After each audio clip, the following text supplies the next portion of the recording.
இன்றைய வேத வாசிப்பு யோனா 2ஆம் அதிகாரம் 1 முதல் 10 வரையிலான வசனங்கள். அந்த மீனின் வயிற்றிலிருந்து யோனா தன் தேவனாகிய கர்த்தரை நோக்கி விண்ணப்பம் பண்ணி, என் நெருக்கத்தில் நான் கர்த்தரை நோக்கி கூப்பிட்டேன், அவர் எனக்கு உத்தரவு அருளினார். நான் பாதாளத்தின் வயிற்றிலிருந்து கூக்குரலிட்டேன், நீர் என் சத்தத்தை கேட்டீர். சமுத்திரத்தின் நடுமையமாகிய ஆழத்திலே நீர் என்னை தள்ளிவிட்டீர். நீரோட்டம் என்னை சூழ்ந்து கொண்டது, உம்முடைய வெள்ளங்களும் அலைகளும் எல்லாம் என்மேல் புரண்டது. நான் உமது கண்களுக்கு எதிரே இராதபடிக்கு தள்ளப்பட்டேன், ஆகிலும் இன்னமும் உம்முடைய பரிசுத்த ஆலயத்தை நோக்குவேன் என்றான். தண்ணீர்கள் பிராண பரியந்தம் என்னை நெருக்கினது, ஆழி என்னை சூழ்ந்தது, கடற்பாசி என் தலையை சுற்றி கொண்டது. பர்வதங்களின் அடிவாரங்கள் பரியந்தமும் இறங்கினேன். பூமியின் தாழ்பாள்கள் என்றென்றைக்கும் என்னை அடைக்கிறதா இருந்தது. ஆனாலும் என் தேவனாகிய கர்த்தாவே, நீர் என் பிராணனை அழிவுக்கு தப்புவித்தீர். என் ஆத்துமா என்னில் தோய்ந்து போகையில் கர்த்தரை நினைத்தேன். அப்பொழுது என் விண்ணப்பம் உமது பரிசுத்த ஆலயத்திலே உம்மிடத்தில் வந்து சேர்ந்தது. பொய்யான மாயை பற்றி கொள்ளுகிறவர்கள் தங்களுக்கு வரும் கிருபையை போக்கடிக்கிறார்கள். நானோவெனில் துதியின் சத்தத்தோடே உமக்கு பலியிடுவேன். நான் பண்ணின பொருத்தனையை செலுத்துவேன். ரட்சிப்பு கர்த்தருடையது என்றான். கர்த்தர் மீனுக்கு கட்டளையிட்டார். அது யோனாவை கரையிலே கக்கிவிட்டது. இன்றைய நற்செய்தி ஒரு கதையாகிய திமிங்கலம்.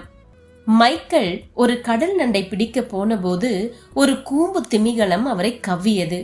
அதன் வாயினுள் அகண்ட இருளில் சிக்கிய அவரை திமிங்கலத்தின் தசைகள் நொறுக்கவே தன் கதை முடிந்ததென்று நினைத்தார்.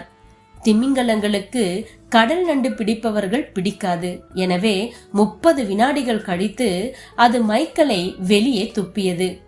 ஆச்சரியப்படும் விதமாக அவருக்கு எந்த எலும்பு முறிவும் இல்லை. வெளிப்புற சிராய்ப்புகள் தான் இருந்தது. அவருடைய அனுபவம் இப்பொழுது நம்முடன் பேசுகிறது. இதை அனுபவிக்கும் முதல் நபர் இவர் இல்லை. யோனாவை ஒரு பெரிய மீன் விழுங்கியது. அந்த மீன் வயிற்றிலே யோனா ராப்பகல் 3 நாள் இருந்தான். பிறகு அது யோனாவை கரையிலே கக்கி விட்டது. மைக்கேலுக்கு நேர்ந்தது போல இது ஒரு விபத்தல்ல. யோனா இஸ்ரவேலின் எதிரிகளை வெறுத்தாலும் அவர்களுடைய மனம் திரும்புதலை விரும்பாததாலும் அந்த பெரிய மீனால் விழுங்கப்பட்டார். தேவன் யோனாவை நினிவேயில் பிரசங்கிக்க சொல்ல இவரோ கப்பலேறி எதிர் திசையாய் போனார். ஆகவே தேவன் திமிங்கலம் போன்ற பெரிய மீனை அனுப்பி தனக்கு செவி கொடுக்கும்படி செய்தார். யோனா அசிரியர்களை வெறுத்தது ஒரு வகையில் ஏற்றுக்கொள்ளக்கூடியதே. பண்டைய நாட்களில் அவர்கள் இஸ்ரவேலரை துன்புறுத்தினர். இஸ்ரவேலின் வடக்கு கோத்திரங்களை சிறையாக்கி கொண்டு போகவே தங்கள் அடையாளத்தையே இஸ்ரவேலர் இழந்தனர். அசிரியா மன்னிக்கப்படும் என்பதை யோனா ஏற்றுக்கொள்ளாததற்கான காரணம் இப்பொழுது நமக்கு புரிகிறது. யோனா தேவனை விட தேவ பிள்ளைகளுக்கு மிகவும் விசுவாசம் உள்ளவனாய் இருந்தான். தேவனோ இஸ்ரவேலரின் எதிரிகளையும் நேசித்தார். அவர்கள் ரட்சிக்கப்படும்படி விரும்பினார்.